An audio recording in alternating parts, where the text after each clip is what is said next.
नमस्कार, मैं रीना तिवारी एक बार फिर से स्वागत करती हूँ अपने आज के इस क्लास में।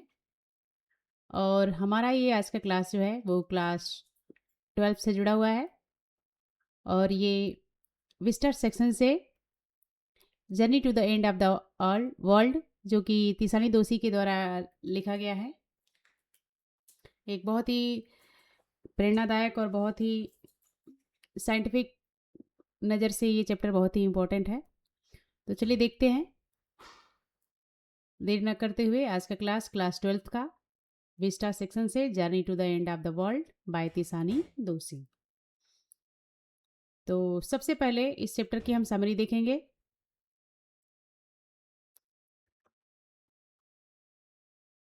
तो समरी की शुरुआत हो रही है, Tishani Doshi travel to Antarctica abroad the Russian research vessel Akademik Shokalskiy. देखिए इसमें बताया गया है कि तिसानी दोषी जो कि नरेटर हैं इस चैप्टर की, वो जो है अंटार्कटिका पर यात्रा करती हैं एक रशियन वेसल जो कि एक रिसर्चर रहता है जिसका नाम रहता है एकेडमिक सोकाल्स्की। तो उससे वो यात्रा करती हैं।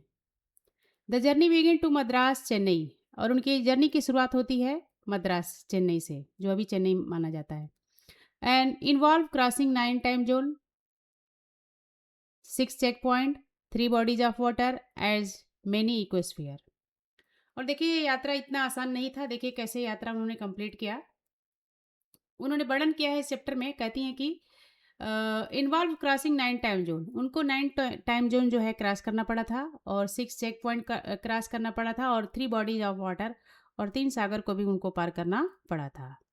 एज मेनी इक्वेस्फीयर, और इस तरह से कई तरह के इक्वेस्फीयर से होकर उनको गुजरना पड़ा था। तो इस तरह से इस समरी के पहले पैराग्राफ से पता चलता है कि तिसानी दोषी जो है अंटार्कटिका के लिए यात्रा करती हैं। और किससे कैसे यात्रा करती हैं, किस वेसल से जाती हैं, तो वो एक रशियन रिसर्च वेसल से जाती हैं जिसका नाम रहता है एकेडमिक सोकाल्स्की। और उनकी यात्रा की शुरुआत जो होती है वो मद्रास चेन्नई से होती है। और इस तरह से उनकी यात्रा जो है वो कंप्लीट होती है। उन्होंने 9 टाइम जोन क्रॉस किए, और 6 चेक पॉइंट, और 3 बॉडीज ऑफ वाटर, और मेनी स्कोपियर, कई तरह के इकोस्फीयर को उन्होंने जो है वो पार किया। आगे देखते हैं। The author explore the history of Gondwana, a giant southern supercontinent that exists 650 million years ago before breaking apart from the continent we know today।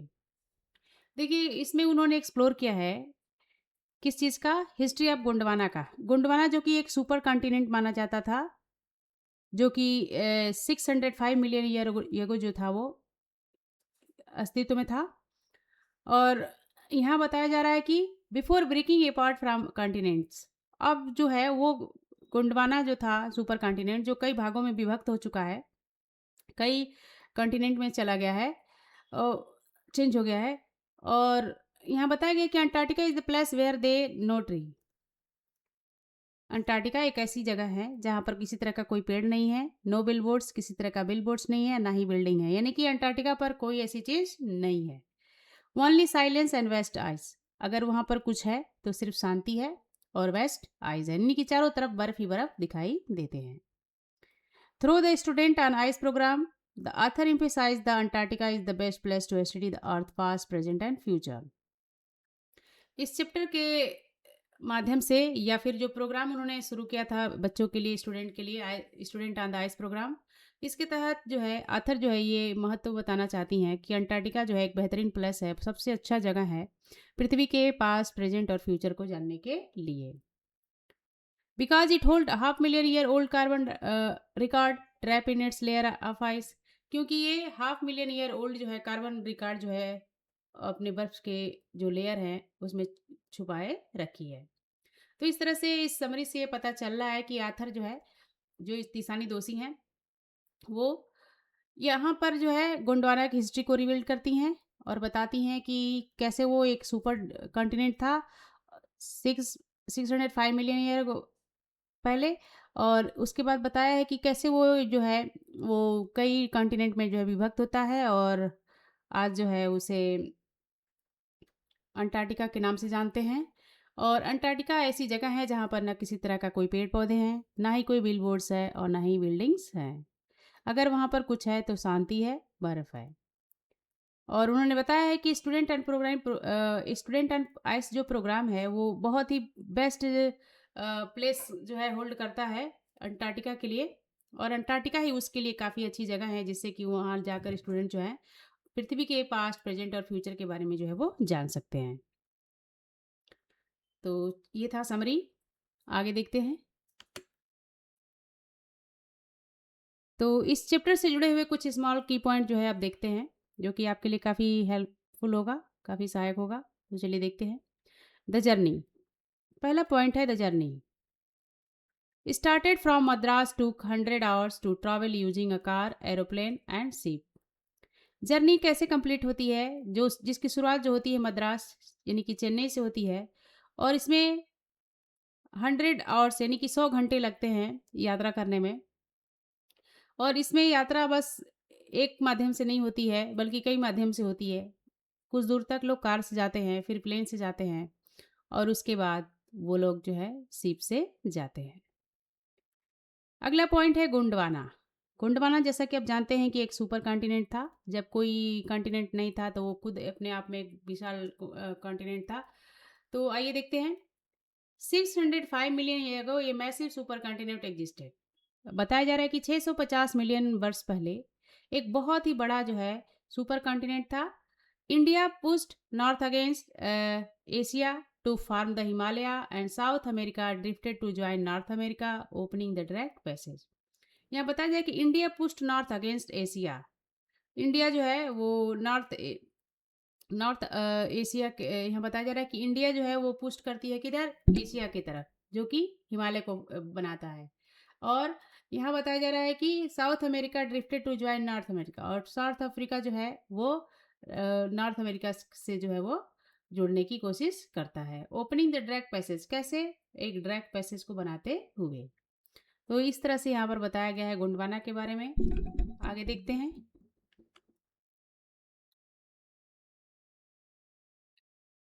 अगला पॉइंट है a world without human. A world without humans. तो चलिए देखते हैं। Antarctica has no human marker. देखिए यहाँ पर बताया गया है कि Antarctica has no human marker, no tree, building or cities. यानी कि अंटार्कटिका पर मानव के रहने लायक कोई चिन्ह दिखाई नहीं देता है। ना तो वहाँ पेड़ पौधे हैं, ना ही बिल्डिंग है, और ना ही कोई सिटीज है, ना ही कोई वहाँ पर शहर है।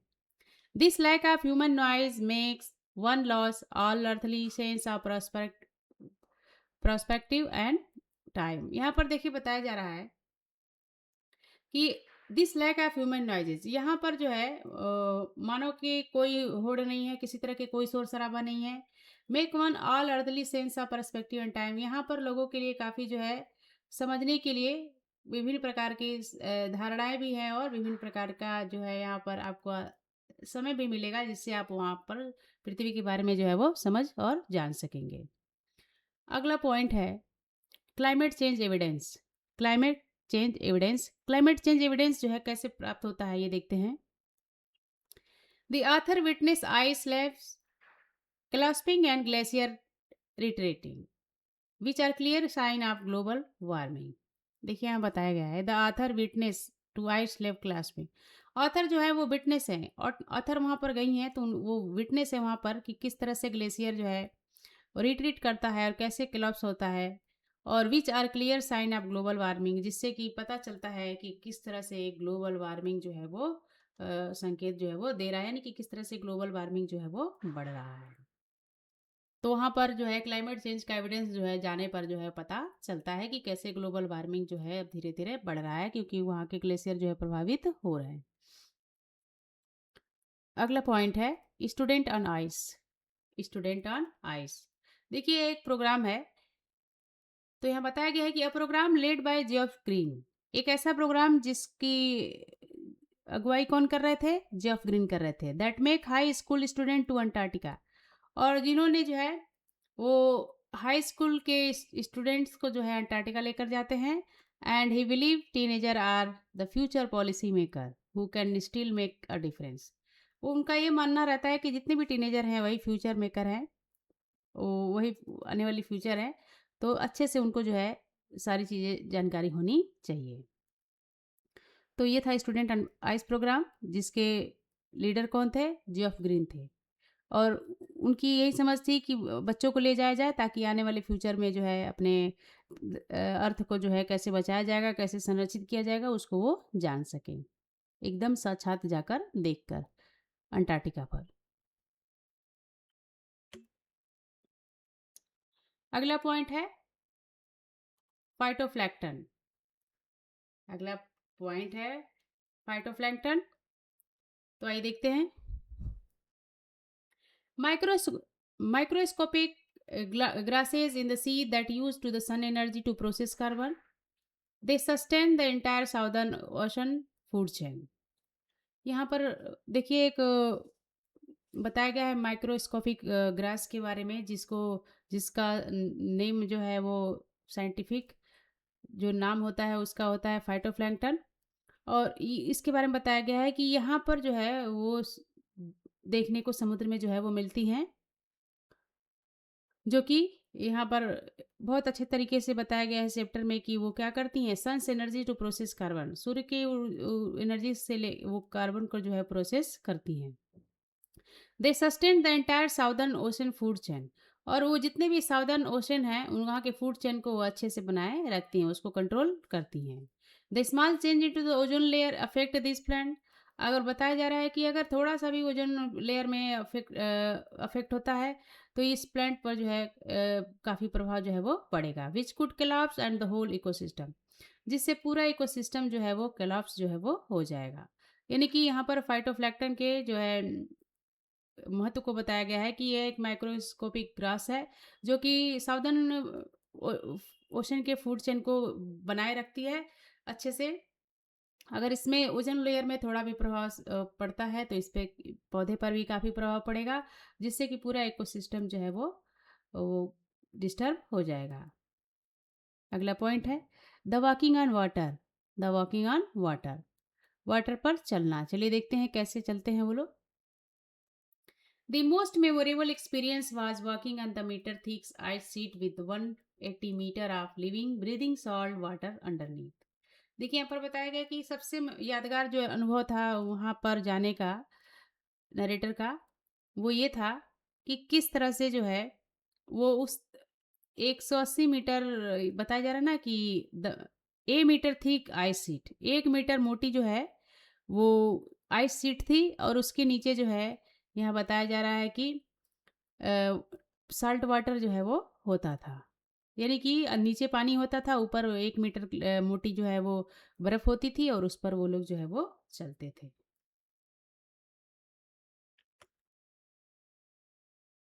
तो ये था कुछ की पॉइंट।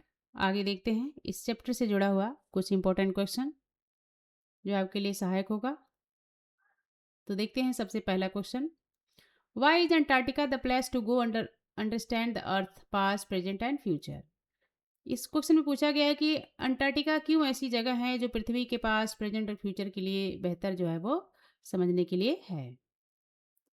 तो आइए देखते हैं। Antarctica hold in its ice core 500,000 year old carbon record. देखिए अंटार्कटिका के बारे में बताया गया कि अंटार्कटिका में जो है 500,000 ईयर ओल्ड कार्बन के रिकॉर्ड जो है वो देख वहाँ पर जो है वो है, इसलिए वहाँ पर जाकर जो है अध्ययन किया जा सकता है। It's so us the how the earth was past, ये हमें ये बताता है कि पृथ्वी कैसे पास्ट में थी, and how glacier and melting now, और किस तरह से अभी ग्लेशियर जो है मेल्ट हो रहा है। And warn us the potential end of the world is global warming continues future, और ये हमें किस तरह से वार्निंग करता है कि हमें जो है कैसे ग्लोबल वार्मिंग से जो है बचना है, जो कि फ्यूचर में अधिक हो सकता है। तो इसलिए अंटार्कटिका जो है बेहतर प्लेस है कि लोग जाकर वहाँ प्रेजेंट पास्ट फ्यूचर का अध्ययन जो है वो कर सकते हैं, क्योंकि वहाँ पर 500,000 ईयर ओल्ड जो है कार्बन रिकॉर्ड्स जो है वो है। अगला पॉइंट देखते हैं। What was Gondwana and what it happened to it. Gondwana क्या था और क्या हुआ इसका। तो देखते हैं। Gondwana was a giant southern super continent centered around present day Antarctica. बताया जा रहा है कि गोंडवाना एक बहुत ही विशाल साउदर्न सुपर कॉन्टिनेंट था, जो कि प्रेजेंट वहाँ पर स्थित था जहाँ पर अभी प्रेजेंट डे में अंटार्कटिका है। Around the time the dinosaur were wiped out, the landmass was forced to separate into countries, shaping the globe as we know today.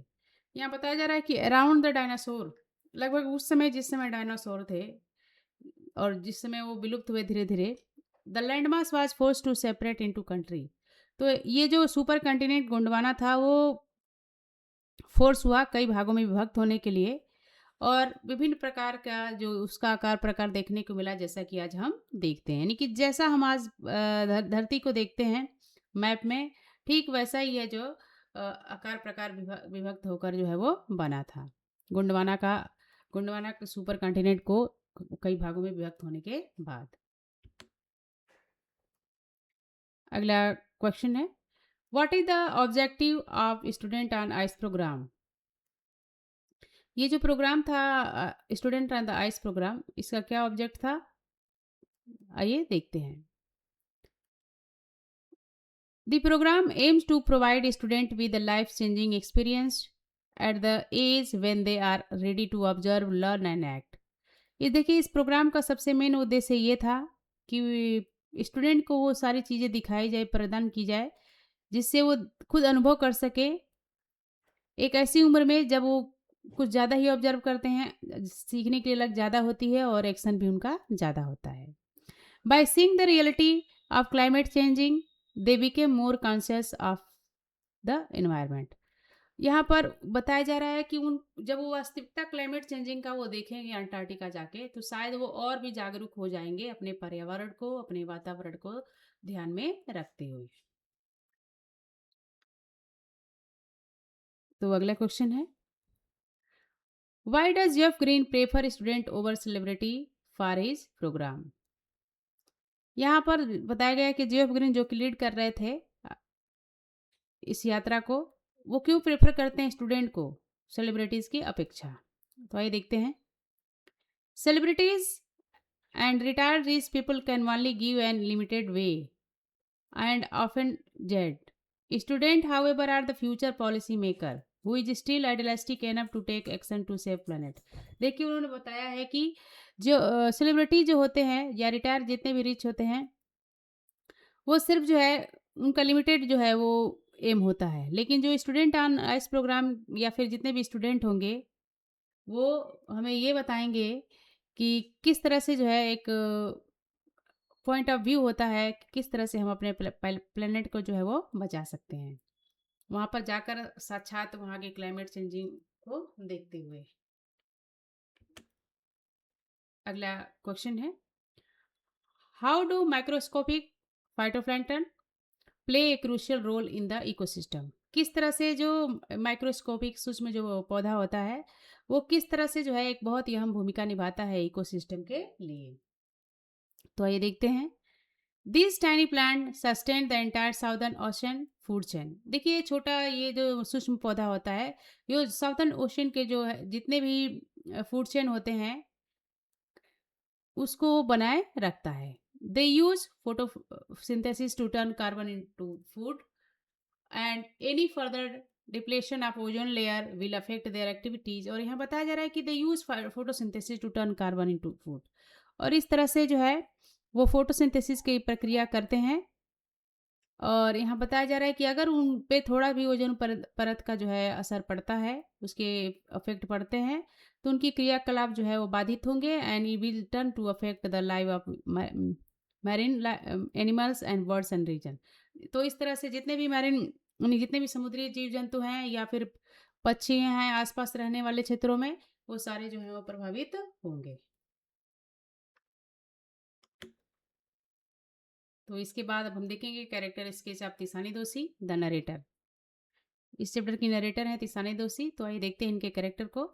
तिसानी Doshi serve as our eyes and ear in the vast icy landscape. हर character is defined by. देखिए कैसे उनके character को define किया गया है to the point.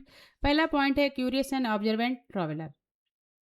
तो इसमें बताया गया है कि she is a person who deeply appreciate by physical journey.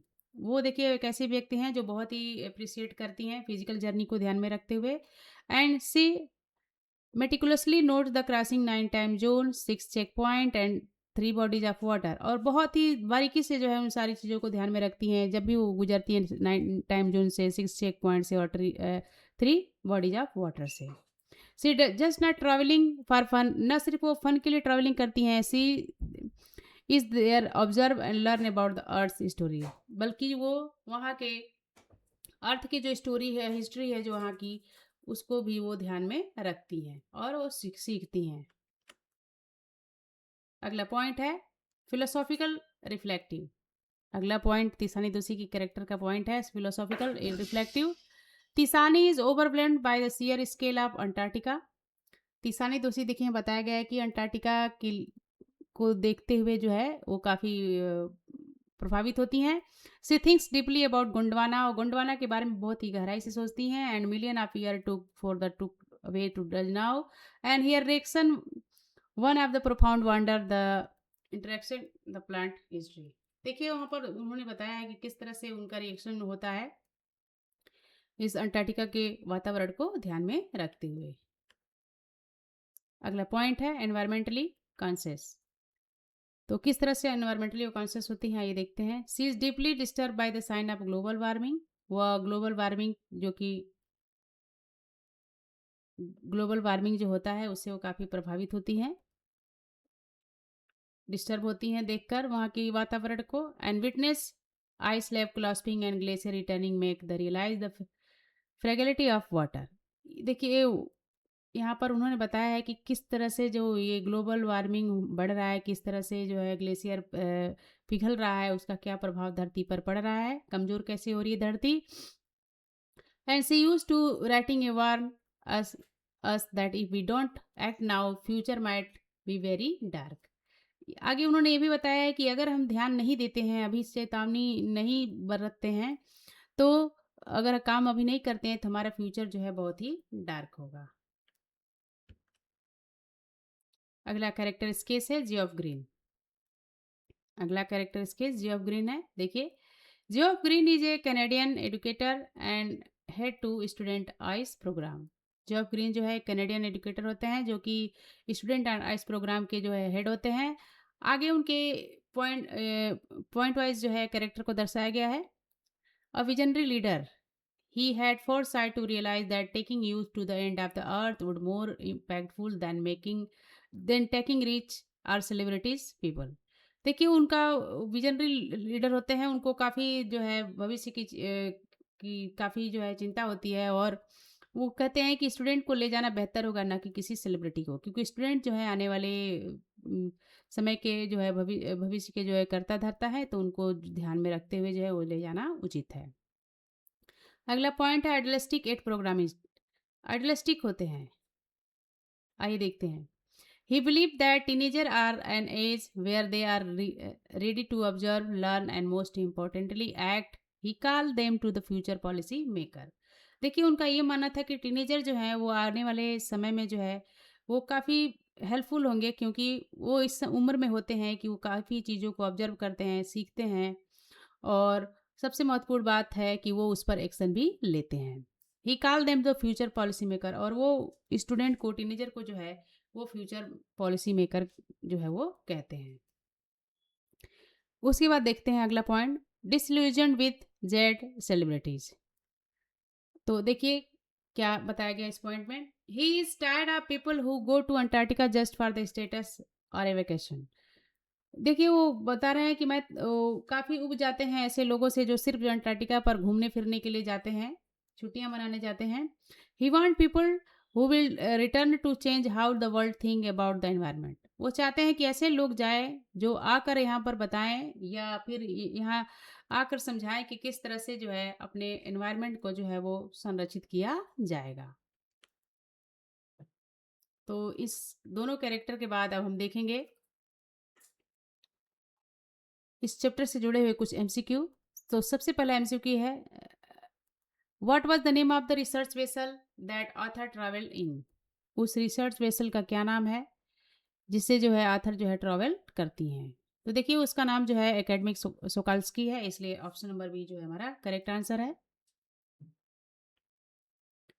अगला point, where did author journey begin? Author की जर्नी कहाँ से शुरुआत होती है? तो आर्थर की जर्नी जो है मद्रास चेन्नई से शुरू होती है, इसलिए ऑप्शन नंबर सी हमारा करेक्ट आंसर है। अगला क्वेश्चन है, how many time zone did Arthur cross during the journey? Journey के दौरान आर्थर ने कितने टाइम जोन क्रॉस किए थे? तो देखिए जर्नी जर्नी के दौरान उन्होंने 9 टाइम जोन जो है वो क्रॉस किए थे, इसलिए ऑप्शन नंबर सी हमारा करेक्ट आंसर है। अगला क्वेश्चन है, the student on ice programme was headed by? Student on the ice programme किसके द्वारा जो है नेतृत्व किया गया था? तो देखिए उसको जो है नेतृत्व किया था जियोफ ग्रीन ने, कैनेडियन जियोफ ग्रीन। तो ऑप्शन नंबर बी हमारा करेक्ट आंसर है। अगला question, how old are the carbon record trap in the Antarctic ice? यहाँ पर बताया जा रहा है कि कितने पुरानी जो है कार्बन रिकॉर्ड जो है ट्रैप्ड है अंटार्कटिक आइस में। तो देखिए half million year old, half a million year old. Option number C correct answer है, half a million year old. अगला question, what is the Drake passage? What is the Drake passage? तो देखिए यहाँ बताया एक cold circumpolar current, a Drake passage जो है एक कोल्ड सरकमपोलर करेंट है। तो ऑप्शन नंबर बी हमारा करेक्ट आंसर है। अगला क्वेश्चन है, why is there lack of perspective in Antarctica? किस चीज़ का जो है वहाँ पर लैक है, अभाव है? तो because there are no human marker like tree और बिल्डिंग। तो ऑप्शन नंबर सी हमारा करेक्ट आंसर है, क्योंकि वहाँ पर ना ही किसी तरह के ह्यूमन मार्कर दिखाई देते हैं, ना पेड़ पौधे बिल्डिंग दिखाई देता है, ना कोई शोर शराबा दिखाई देता है। तो इसलिए ऑप्शन नंबर सी हमारा करेक्ट आंसर है। अगला question number 8, what does the author mean by the end of the earth? लेखक का मतलब क्या है, आथर का मतलब क्या है एंड ऑफ अर्थ से? तो देखिए उनका मतलब है अंटार्कटिका से, जो कि साउदर्न मोस्ट पॉइंट पर है, इसलिए उस उन्होंने इसे द एंड ऑफ द अर्थ नाम जो है वो दिया था, इसलिए ऑप्शन नंबर सी हमारा करेक्ट आंसर है, Antarctica the south most point. अगला question, what are the phytoplankton? देखिए फाइटोप्लैंटन के बारे में क्वेश्चन किया है, तो क्या होता है? तो ये एक माइक्रोस्कोपिक सी ग्रासेस है, इसलिए ऑप्शन नंबर बी हमारा करेक्ट आंसर है, माइक्रोस्कोपिक सी ग्रासेस।